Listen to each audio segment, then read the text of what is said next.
अगर आपके पास यहाँ पे टोटल मार्क्स हैं, यहाँ पे आपके पास मार्क्स ऑब्टेन्ड हैं, ठीक है, और इस यहाँ पे आप प्रोग्रेस बार लेके आना चाहते हैं इस एरिया में, और प्रोग्रेस बार के साथ आप ये जो ऑब्टेन्ड मार्क्स हैं ये भी साथ साथ लेके आना चाहते हैं, तो आपने पहला काम क्या करें, इक्वल का साइन लगा दें, ये वाला सेल रेफरेंस इसको इस पे कर दें डिवाइड, तो आपके पास परसेंटेज आ गया।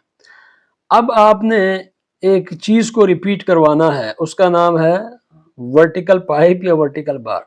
आपने यहाँ पे REPT लिखना है और पैरेंथेसिस को ओपन करना है।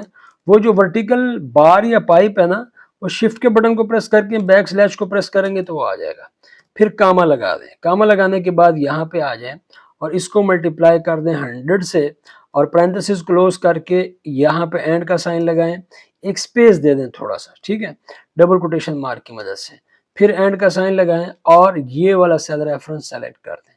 अब आप इंटर को प्रेस करेंगे तो आप देखेंगे आपके जो वर्टिकल बार्स हैं उनके साथ साथ आपके जो नंबर्स हैं वो भी साथ साथ आ रहे हैं, ठीक है। तो इस तरीके से आप अपने डाटा को मेंटेन कर सकते हैं, अच्छे तरीके से प्रेजेंट कर सकते हैं। मेरी वीडियो से अगर आपको कुछ सीखने को मिल रहा है ना, तो ज़रूर जो है इसको सब्सक्राइब करें, फॉलो करें, लाइक करें, कमेंट्स करें। Thank you very much.